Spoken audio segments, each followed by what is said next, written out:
So guys, listen carefully because this right here exposes the double standards in Nigerian politics and justice system. How can the same government handle two similar cases in such opposite ways? Let's break it down for you guys to understand.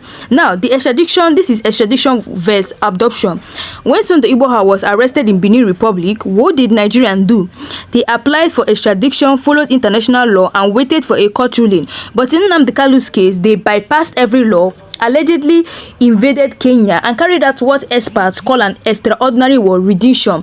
One followed due process, the other was broke it. Why? Now, ethnic double standard. Many Nigerians are asking, is this about ethnicity?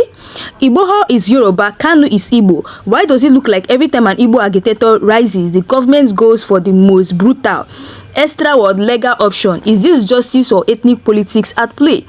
Charges filed. Think about this. Sunday Igboha was never charged with terrorism even after the DSS raided his home, but Nnamdi Kanu multiple terrorism-related charges. Yet both men were pushing self-determination. So what makes one a freedom fighter and the other one a terrorist in the eyes of the state?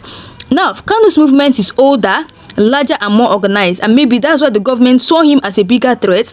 But even if that's true, does that justify breaking international law? Does fear of a movement give any government the right to commit abduction? International reactions. Benin Republic rejected Nigeria's extradition request for Igboha because of human rights concerns. Kenya, on the other hand, denied involvement in Kanu's abduction, which raises another question. If Kenya did not authorize it, how did it happen on their soil? Did Nigeria violate another nation's sovereignty? Now, this is the core question here. Here's the real debate. If both men were fighting for self-determination, why was one handed under international law and the other one kidnapped in violation of it? Is this about ethnicity, political calculations, or pure fear of Kanu's influence? Now, international law is clear. Kidnapping suspects across borders without extradition is illegal. Human rights groups are screaming that Kanu's redemption set a dangerous precedent. Meanwhile, Igboha's case at least showed some respect for due process. Now, Kanu's abduction strained Nigeria's relationship with Kenya and violated African human rights charters. Igboha's case used open diplomacy again. Why the difference? Now, this is public perception of everything that is going.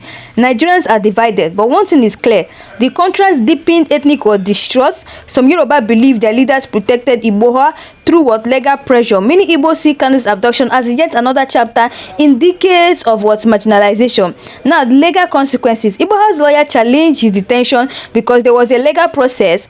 Kanu's lawyer argued that his illegal retention nullifies the trial entirely under both Nigeria and the international law. So why is the government still holding him?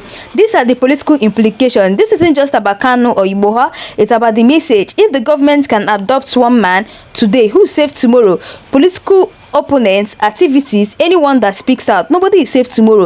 If they can actually adopt Kanu like this, that means nobody is safe. If they can adopt a British citizen just like the way they treated him, meaning that even ordinary people are not really safe. Now, the government claims Kanu was a national security threat. Fine, but if security threat allows breaking every law, then what's the point of having courts, constitution, or human rights in the first place? Igboha's case was a regional issue. Kanu's case made global headlines and painted Nigeria as a country that disregards international law. Was silencing him what was the diplomatic damage? Regional political pressure. Yoruba elders and governors publicly intervened in Igboha's case, putting pressure on Nigeria and Benin to follow due process. In Kanu's case, most Southeast governors stayed silent or distanced themselves, leaving room for the government to act without restraint. Now, media coverage and narrative control. Igboha's arrest was covered with legal and diplomatic angles, while Kanu's abduction was framed as a security victory. The government deliberately avoided calling Igboha a terrorist, but used that label heavily on Kanu to justify illegal actions.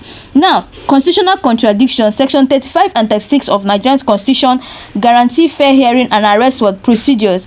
Kanu's extraordinary detention violates both sections. Igboha's case respected constitutional extradition process, showing that the government can follow the law when it wants to. International legal implications. Nigeria could face sanctions under the UN Convention against torture because extraordinary detention often involve inhuman treatment. Now, Benin Republic's refusal to extradite Igboha showed respect for international human rights treaties, highlighting Nigeria's disregard in Kanu's case. Precedent for other nations. Kanu abduction sends a message to African nations: borders and sovereignty can be violated if a government labels someone a threat. Iboha's legal process showed the opposite, that African countries can uphold the rule of law even against what powerful neighbors. Now, what is the psychological impact on movement?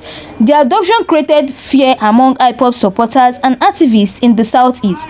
Iboha's release on bail in Benin actually boosted Yoruba nation agitation because it showed some protection under the law still exists. Big and social fallout. Kanu's illegal detention intensified insecurity in the southeast, leading to sit-at-home orders and economic losses. Iboha's arrest had less economic effect because Yoruba movement did not respond with such measures, further highlighting the different consequences of each case.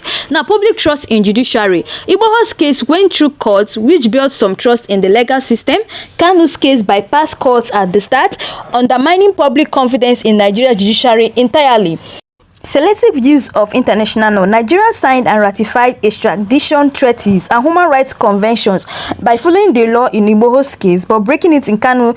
The government shows it applies international law only when was convenient. Now, historically, Igbo leaders and agitators, Ojukwu, Masob, and IPOB often face military or extra-legal action.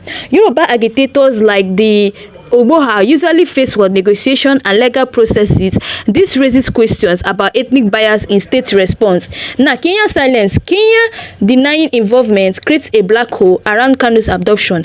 If Nigeria acted without Kenya's approval, it's a breach of sovereignty. If Kenya cooperated secretly, it's a cover-up of human rights violation. So the role of public sympathy. Igboha's image as a grassroots defender of Yoruba farmland won him sympathy, which forced Nigerians to tread carefully.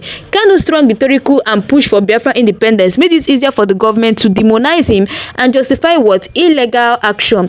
Now, the security threat argument unmasked. If Kanu was such a major threat that he needed to be abducted, why not follow international extradition to strengthen the case legally? Skipping due process weakens the government's argument and makes it look like fear, not law, is driving the action. So, impact on Nigeria's global image. Igboha's case portrayed Nigeria as a lawful state that can use legal channels. Kanu's case painted Nigeria as a lawless state willing to violate borders and human rights, fueling calls for international sanctions. Now, let's take a look at the internal political calculation. So, analysts agree Tinubu and Buhari handled Igboha carefully because of Yoruba political weight in 2023 election.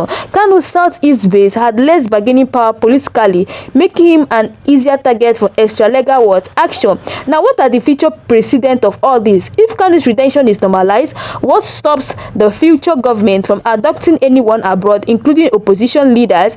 Igboha's case showed a safer precedent, using courts not convert oppressions. Now, government gains legitimacy by following the law.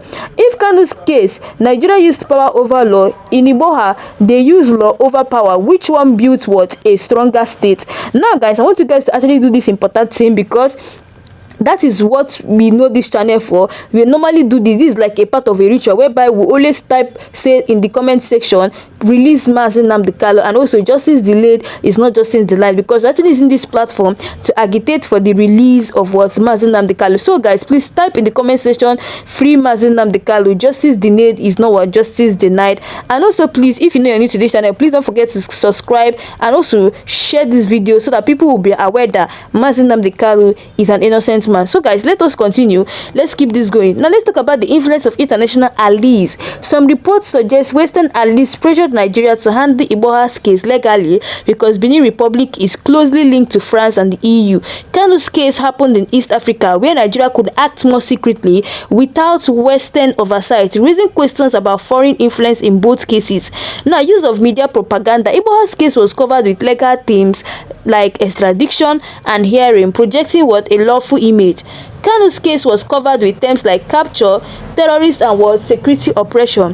Famine. It is a military victory instead of a legal process. Now, religious undertones. Some critics argue that because Kanu's base is predominantly Christian Igbo and Igboha's base is Yoruba, mixed religiously, the government response reflects deeper ethnic religious calculations beyond just politics. Now, let us take a look at the diaspora reaction. Igboha's Yoruba diaspora pushed for legal protection, lobbying ECOWAS and Benin courts. Kanu's IPOB diaspora reacted with outrage but had less legal access, which may have allowed the government to bypass extradition protocols. Now, risks to Nigerian citizens abroad. Extraordinary retention sets a dangerous precedent. If Nigeria can adopt a citizen abroad, other countries could justify adopting Nigerians in their own operations. Igbo's legal process avoided creating this dangerous precedent. The cost of breaking law verse following it. The cost of the following law in Igbo's case was time and diplomacy, but it protected Nigerians' image. The cost of breaking law in Kanu's case is ongoing. International criticism, legal battles, and a human rights stain Nigeria is still carrying. Now, these are the lessons for separatist movement. Igbo's case teaches that legal channels can protect a movement. Kanu's case teaches that government may resort to force if a movement becomes too influential. This creates fear, but also resistance. Now, lack of transparency. Every detail of Igbo's arrest and court hearing was public. Kanu's adoption is still shrouded in secrecy, with no official explanation of how he was moved from Kenya to Nigeria. Now, national unity question. The contrast in both cases reinforces the narrative that Nigeria applies different rules to different ethnic groups, deepening distrust in one Nigeria. Now, impacts on future government actions. If future administration follow the Igbo path, Nigeria might regain some credibility. If they follow the Kanu path, Nigeria risks becoming seen as a state that uses force over law in all political matters. So, guys, that's all we have for today. I want you guys to actually drop your thoughts below. Please don't forget to type in the comment section. Free Nnamdi Kanu, justice delayed is not justice denied. So, guys, that's all we have for today. And also, if you know you're new to this channel, please don't forget to click the subscribe button, like and share, turn on the notification button to get all the latest news in this channel. So, guys, thanks for watching and see you guys again in my next video.